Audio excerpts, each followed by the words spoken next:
빌립보서 4장 10절에서 20절까지 교독으로 읽어볼까요? 제가 먼저 읽겠습니다. 내가 주 안에서 크게 기뻐함은 너희가 나를 생각하던 것이 이제 다시 싹이 남이니 너희가 또한 이를 위하여 생각은 하였으나 기회가 없었느니라. 내가 공평함으로 말하는 것이 아니라 어떠한 형편이든지 나는 자존감을 배웠노니 나는 비천에 처할 줄도 알고 풍부에 처할 줄도 알아. 모든 일 곧 배부름과 배고픔과 풍부와 궁핍에도 처할 줄 아는 일체의 비결을 배웠노라. 내게 능력 주시는 자 안에서 내가 모든 것을 할 수 있느니라. 그러나 너희가 내 괴로움에 함께 참여하였으니 잘하였도다. 빌립보 사람들아 너희도 알거니와 복음의 시초에 내가 마게도냐를 떠날 때 주고받은 내 일에 참여한 교회가 너희 외에 아무도 없습니다. 데살로니가에 있을 때에도 너희가 한 번뿐 아니라 두 번이나 나의 쓸 것을 보내었도다. 내가 선을 구함이 아니요 오직 너희에게 유익하도록 풍성한 열매를 구함이라. 내게는 모든 것이 있고 또 풍부한지라 에바브로디도 편에 너희가 좋은 것을 받음으로 내가 풍족하니 이는 받으실 만한 향기로운 제물이요 하나님을 기쁘시게 한 것이라. 나의 하나님이 그리스도 예수 안에서 영광 가운데 그 풍성한 대로 너희 모든 쓸 것을 채우시리라. 하나님 곧 우리 아버지께 세세 무궁하도록 영광을 돌릴지어다. 아멘. 이제 빌립보서가 이제 마무리가 되는데요. 지금 마무리 부분 안에서 어찌 보면 빌립보서를 쓴 목적 중에 하나가 나옵니다. 빌립보 교회가 감옥 안에 있는 바울의 옥바라지 하면서 에바브로디도 편에 뭔가 선물을 보냈고요. 소식을 전해왔습니다. 빌립보 교회가 분열이 있었고 유두계와 순두계, 유오디아와 순두계 싸움이 있었던 것을 살펴봤습니다. 그들을 향한 권면들이 있었고 교회가 그동안 배웠던 복음 안에서 굳게 서라고 메시지를 전했습니다. 이러한 목적뿐만 아니라 이 빌립보서는요 영수증 역할을 해요. 에바브로디도 편에 빌립보 교회가 후원금을 보낸 것에 대해서 내가 잘 받았다라는 내용이 이 편지 말미에 나와 있고 오늘 본문의 내용이기도 합니다. 10절 보면 내가 주 안에서 크게 기뻐함은 너희가 나를 생각하던 것이 이제 다시 싹이 남이니 너희가 또한 이를 위하여 생각은 하였으나 기회가 없었다. 이게 표현을 이렇게 이야기하고 있지만 너희가 나를 후원하기를 원하고 있었었고 근데 그 후원할 기회를 잘 찾지 못하다가 이번에 기회가 돼서 나를 후원해줬다. 정말 거기에 대해서 내가 기뻐하고 감사한다는 이제 지금 감사의 영수증이에요. 그러면 그 기회라는 것이 뭘까? 사도 바울에서 후원하려면 아무 때나 후원하면 되는 거 아니야? 우리랑 다른 거 일단 계좌이체할 개념이 없어요. 인편을 통해서 보내야 된다는 거예요. 근데 사도 바울이요 붙잡힌 다음에 바로 로마로 된 게 아니라 여기에 좀 있다가 이렇게 옮겨갔다 이렇게 되는 거예요. 그러면은 이게 인터넷이나 전화기에서 즉시로 알려지는 게 아니잖아요. 그러면은 사도 바울이 구속됐대. 이 소식이 들려지기까지 몇 날 며칠 걸리겠죠. 사도 바울이 여기로 압송됐대. 그러면 이 소식이 들려서요? 그러면 그 소식을 들었을 때 또 다른 데로 옮겨갔을 수도 있단 말이에요. 그러면 이 사람을 돕기 위해서 일로 갔는데 저기로 갔대. 또 일로 갔더니 또 저기로 갔대. 이럴 수는 없잖아요. 그러니까 언제 어떤 타이밍에 어떻게 해야 될까? 추세를 보니까 로마로 갈 것 같은 거예요. 계속 기다리는 거예요. 그래서 로마로 갔네요. 그러니까 로마로 갔으니까 이제야 비로소. 그러니까 누구로 보낼 거냐? 또 거기에 대해서 상의가 돼요. 이러한 고민에 대한 것들이 10절에 있었죠. 11절에 보니까 내가 궁핍함으로 말하는 것이 아니니라. 어떠한 형편이든지 나는 자족하기를 배웠는데 나는 비천에 처할 줄도 알고 풍부에 처할 줄도 알아. 모든 일 곧 배부름과 배고픔과 풍부와 궁핍에도 처할 줄 아는 일체의 비결을 배웠다.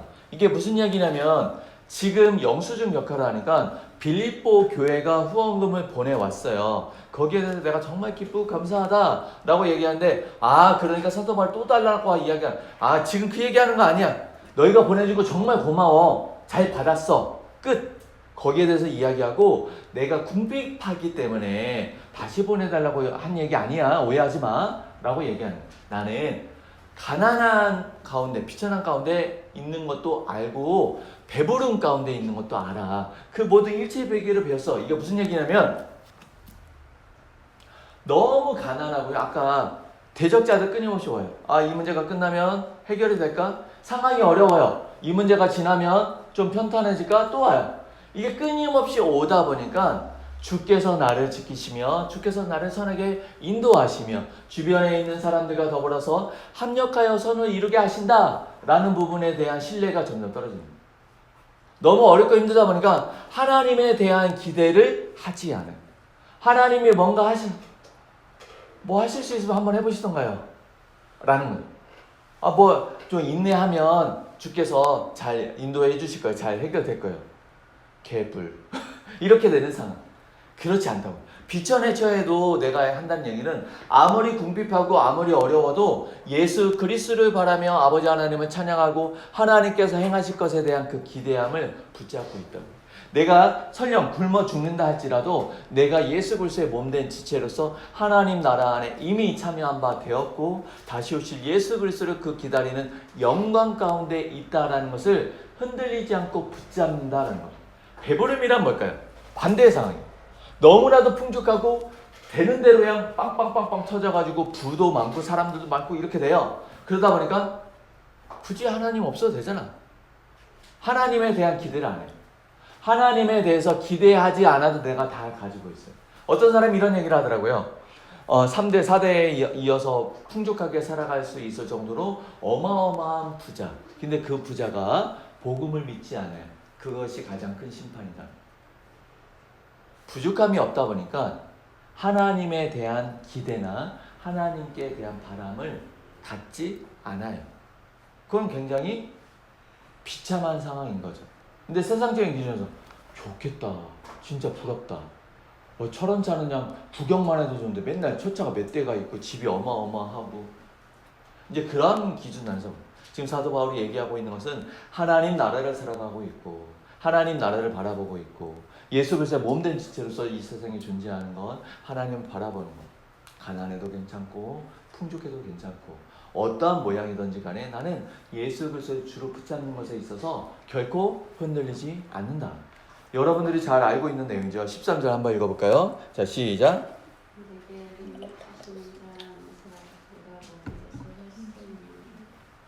내게 능력 주시는 자 안에서 내가 모든 것을 할 수 있다. 기도할 때 많이 쓰는 말씀인데요. 우리가 일단 모든 능력을 주실 수 있는 하나님은 맞습니다. 모든 것이 가능한 분은 맞아요. 왜요? 아무것도 없는 상태에서 이 지구와 모든 피조세계를 지으신 하나님이잖아요. 저를 대통령으로 만드실 수 있을까요? 만드실 수 있겠죠. 유엔촌 그거 얼마든지 만들 수가 있겠죠. 태평양 한가운데 섬을 만드는 거 얼마든지 만드실 수 있겠죠. 하나님이 원하신다면. 그러면 빌립보서 4장 13절에 있는 말씀은 뭘까요? 내게 능력 주시는 자 안에서 내가 모든 것을 할 수 있다는 것은 뭐냐면 시험에 떨어졌어. 내게 능력 주신 자 안에서 내가 모든 것을 할 수 있습니다. 다음에 합격할 수 있습니다. 아멘! 하고 이렇게 나아가는 그 이야기가 아니라고요. 지금 이어지는 맥락은 바울은 감옥 안에 갇혀있고 빌립보 교회는 이 바울이 여기서 생존할 수 있도록 여러 가지 뒷바라지를 하면서 물품들 아니면 돈을 보내왔단 말이죠. 사도 바울은 거기에 대해서 감사하다. 그러니까 하지마 라는 거예요. 나는 가난해도 괜찮고 배불러도 괜찮고 어떠한 상황이 있든지 간에 살아갈 수 있는 일체의 비결을 그리스도로부터 배웠다는 거예요. 사람들에게 배운 게 생존의 기술이 아니라 그리스도로 배웠다는 거예요. 주를 바라면서 주께서 행하실 것을 기대하는 그 믿음을 나는 배웠다는 거예요. 내게 능력 주시는 자 안에서 내가 모든 것을 할 수 있다는 얘기는 설령 여기서 죽는다 할지라도 복음을 부끄러워하지 않고 가난하면 가난한 대로 풍족하면 풍족한 대로 감옥 안에 있으면 감옥 안에 있는 대로 감옥 바깥으로 나가면 나가는 대로 나는 그리스도에서 내게 사명을 주신 대로 그 직무를 감당하는데 아무런 부족함이 없다라는 맥락 안에서 내게 능력 주시는 자 안에서 내가 모든 것을 할 수 있다라고 이야기한 거예요. 근데 이것을 앞뒤를 싹 빼고 기도하는 사람들 보면은 사업에 망해서 이 사업 회상할 수 있는 거 주께서 도와주시면 내가 능력 주신 자에서 내가 모든 걸 할 수 있습니다. 긍정의 힘, 긍정을 가지고 하면 됩니다. 아니에요. 긍정의 힘을 하는 거 아니에요. 긍정의 힘 좋아요. 긍정적인 사고 좋습니다. 근데 긍정의 힘과 긍정의 사고가요 오해의 여지가 있어요. 주를 기대하는 긍정의 힘이어야 돼요. 내가 긍정적인 사고를 가지고 나가면 될 거야. 아니에요. 긍정적인 사고를 가지고 가서 되는 문제가 아니라 주께서 행하실 것을 기대하는 마음을 가져야 된다고요. 내가 원하는 것이 이루어질 때 주님이 계시는 게 아니라 내가 원하는 것이 원하는 때에 이루어지지 않는다 할지라도 주님은 계시고요. 주님은 능력 있는 분이에요. 그런데 내가 원하는 때에 그 일이 이루어질 수도 있고 다음에 이루어질 수도 있고 안 이루어질 수도 있는데 어떤 상황에 처하든지 간에 나는 그리스도인으로서 주를 신뢰하고 주께서 행하실 것들을 기대하는 그 믿음을 가졌다. 이 믿음을 굳게 붙잡을 수 있고 흔들리지 않도록 내게 능력 주시는 자 안에서 내가 모든 것을 할 수 있습니다. 그 이야기예요. 그래서 우리가 기도할 때 이 말씀을 사용하는 것에 있어서 특별히 유의해야 될 겁니다. 기도는요, 하나님이 우리에게 주신 아주 귀한 선물입니다. 기도는요, 하나님이 우리에게 주신 아주 유용한 도구이며 무기입니다. 그런데 이게 나를 위함인가? 나의 목적을 성취하고 내 뜻을 성취하고 나의 욕망을 이루는 데 사용되는가? 아니요. 먼저 그의 나라와 그의 의를 구하라고 했습니다. 하나님의 나라와 그 의를 구하기 위해서. 앞에서 너희는 기뻐하라, 쉬지 말고 항상 기뻐하라 라고 얘기했어요. 왜요? 싸우지 말라고요. 우리 안에 주를 통한 권면과 은혜와 사랑이 있다면, 이 말씀에 대한 권면과 위로가 우리 안에 실제가 되어진다면 그리스도 예수의 마음을 품으라고 얘기했어요. 그리스도 예수의 마음이 뭐예요? 저것만 없으면 예배할 거예요. 그게 그리스도 예수의 마음인가요? 저 화상을 여기서도 봐야 됩니까 주님? 이게 그리스도 예수의 마음인가요? 아이고 저 앞에서 찬양하는 꼬라지 마라 저거 아이고 이게 정말 그리스도 예수의 마음인가요?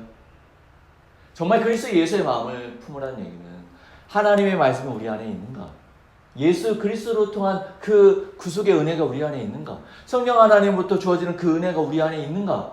정말 요만큼이라도 있다면 그리스도 예수의 마음을 품어라.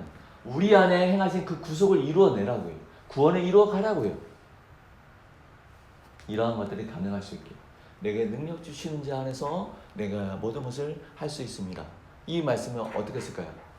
그리스도인답게 살아가게 해주십시오. 주를 기대하게 하여 주십시오. 상황이 너무나도 암담하고요. 상황이 너무나도 비참해요. 그래서 너무나도 힘들어요. 하나님에 대한 기대가 전혀 되지 않아요. 내게 능력 주시는 자 안에서 내가 모든 것을 할 수 있습니다.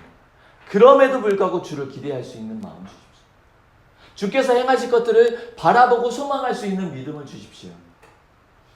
주님이 나의 모든 마음과 생각을 지키해서 하나님이 기뻐하시는 것을 인도되는 것들을 바라볼 수 있는 마음을 주십시오. 그 가운데 이 말씀이 사용되는 것이 옳습니다. 14절 그러나 너희가 내 괴로움을 함께 참여하였으니 잘하였도다.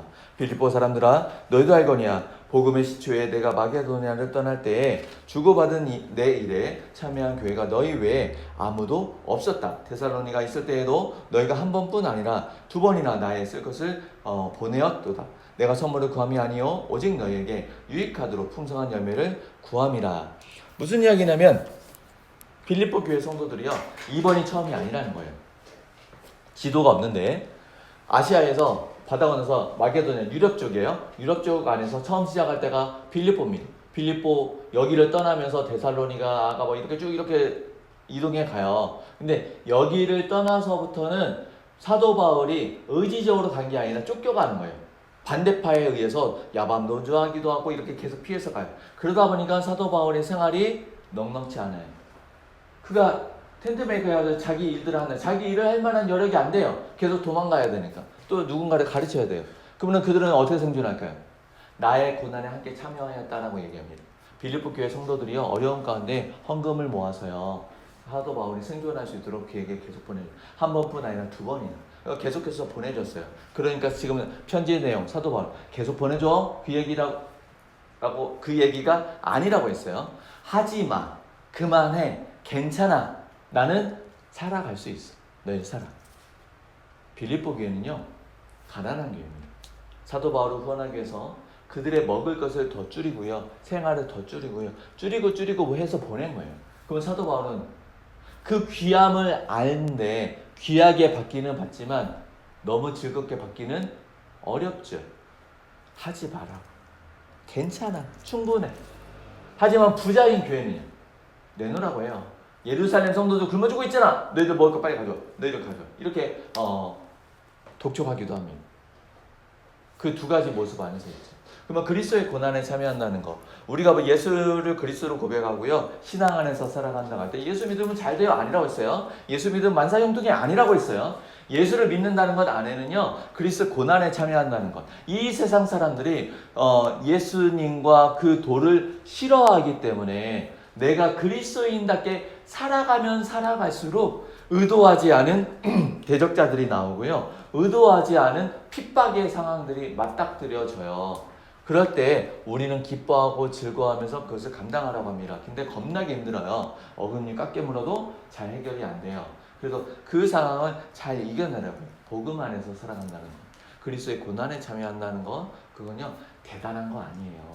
어마어마한 것도 아니에요. 그리스도인으로 살아가는 겁니다. 거짓말하지 않고요. 진리에 있어서 타협하지 않고요. 어떤 사람이 이런 얘기를 하더라고요. 주께서 기뻐하시는 거 뭔지 알겠어요. 근데 내가 하고 싶은 거 하면 안 돼요? 이런 상황입니다. 주님의 뜻 알아요. 주님의 뜻 알겠어요. 명백하게 이거구나 알겠어요. 근데 그걸 하면 내가 정말 원하는 거 내려놔야 돼요. 나는 이게 싫어요. 하나님은 내가 원하는 거 싫어하시잖아요. 그럼 내 인생은 너무 비참해지는 거 아니에요? 이런 갈등이 올 수도 있죠. 그럼 어떻게 할까요? 양다리 할까요? 쉽지 않아요. 이런 상황이 될 수도 있다라는 거예요. 그래서 그리스도인으로서 그리스도의 고난에 참여한다는 것은 가슴이 찢기도 하고 슬피 울기도 하고 울부짖는 상황 가운데서 내려놓는 것이 있을 수도 있어요. 그리고 그렇게 해야 되는 상황을 맞닥뜨릴 수도 있어요. 또 그렇지 않고 묵묵하게 그냥 열심히 살아갔을 뿐인데 주변 사람들이 저 사람은 진짜 예수쟁이야, 진짜 예수 믿는 사람이야 라고 비아냥거림을 들을 수도 있습니다. 빌립보 교회 성도들이 그리스도의 고난에 참여한 건 뭐가 있을까요? 그들이 먹을 거, 생활할 거 줄여가지고요 신실한 살기를 도와준 거, 그렇게 참여하는 겁니다. 무언가를 예수 천당 부신지옥 외치고 그것만이 있는 것은 아닙니다. 그리스도인답게 우리 가정에서 삶의 터전에서 사람들과 교제한 가운데 아버지 하나님을 칭찬되도록 또 주께서 기뻐하시는 것이 드러나도록 그렇게 살아가는 삶의 모양들이 우리 안에 있어져야 될 것입니다. 그러다 보면 우리가 일상생활을 할 때 가장 많이 주제가 되는 게 돈입니다. 생활하는데 우리는 돈이 필요해요. 근데 이 돈은요 아끼고 아껴도 부족해요. 아끼고 부족하니까 다른 이웃을 위해서 쓰기가 참 어렵습니다. 누군가를 돕고 기억하고 나는. 근데 세상에는 도움이 필요한 사람이 너무 많아요. 우리가 다 살 수는 없어요. 그런 맥락에서 우리 전주 개혁장로교회 지난주에도 잠깐 이야기를 꺼냈는데 우리가 교회 모양을 계속 존속할지 아니면은 다른 교회로 흩어져서 들어갈지 거기에 대해서 우리가 기도를 하면서 고민해보자 라고 얘기했습니다. 어떤 모양이에요? 여기가 교회로 잘 성장하든지 아니면 우리가 어느 교회로 가든지 꼭 기억할 게 있습니다. 우리는 감사함으로 준비한 예물을 헌금이라고 드리죠. 그러면 그 헌금이 어떻게 쓰여질까요? 그 출처, 그 사용처를요 우리는 살펴볼 의무가 있습니다. 우리가 속한 그 교회 안에서 재정의 어느 부분이 얼마만큼이 구제로 사용되는지. 왜냐하면 구약부터 신약에 있는 성경 안에서의 이야기는요 구제가 포함되어 있어요. 고아와 과부와 객, 가난한 이들, 소외당한 이들이 없도록 그들의 돌봄과 살핌들이 교회 안에 있어야 돼요.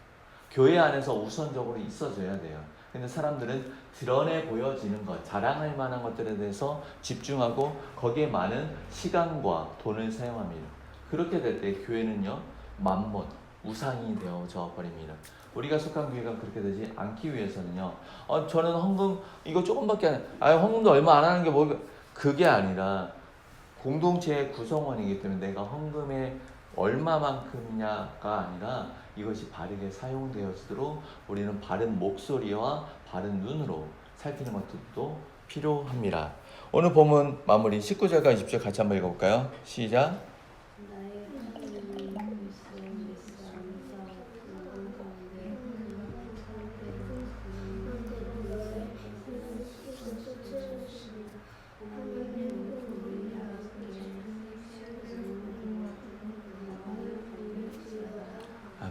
빌립보 교회가 어려운 상황 가운데 그들을 아끼고 모여서 사도 바울을 후원했다고 했잖아요. 사도 바울이 갚을 길이 뭐가 있을까요?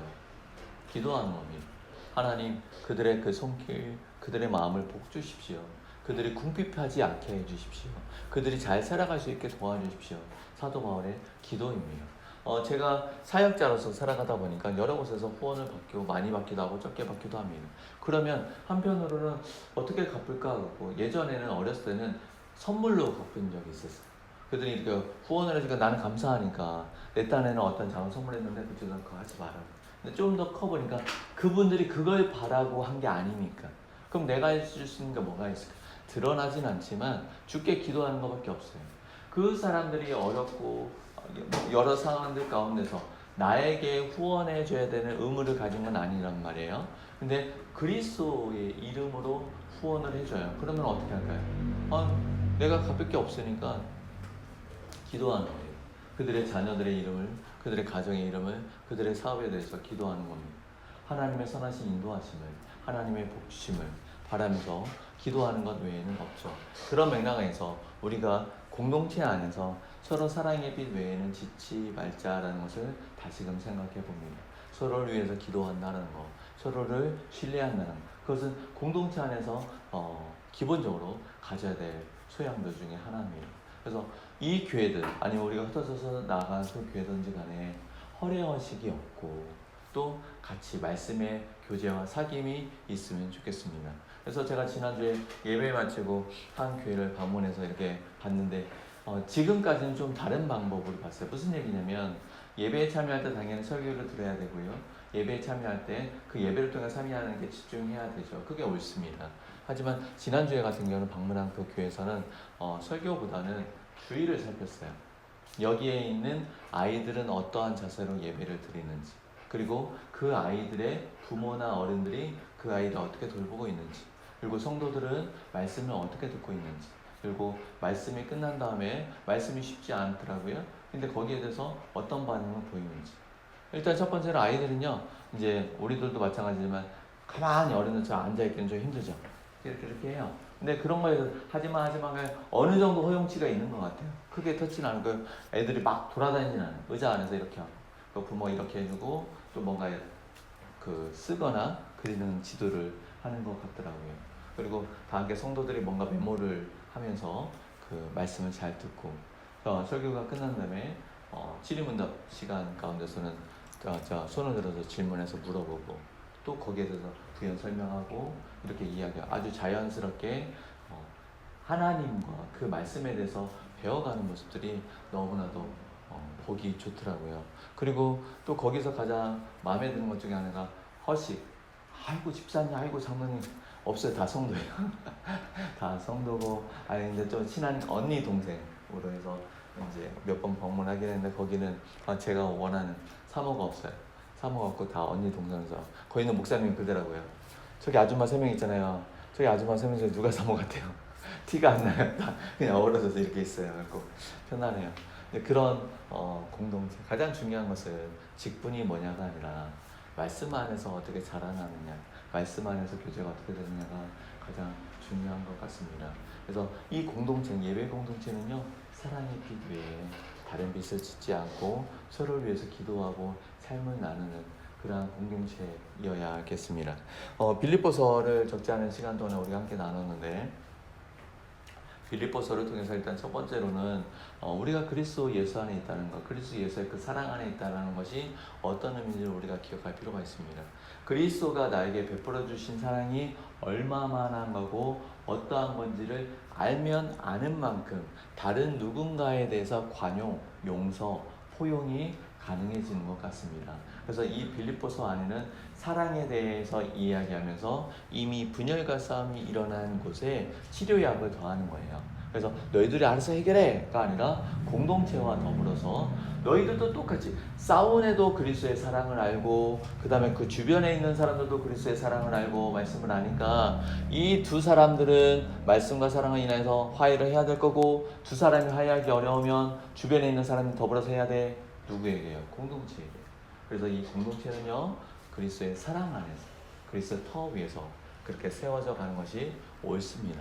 우리 이 개혁장로 교회가 그렇게 세워가든 아니면 우리가 흩어져서 어느 교회에서 그렇게 자라나든 우리가 그러한 꿈을 갖고 있으면 좋겠습니다.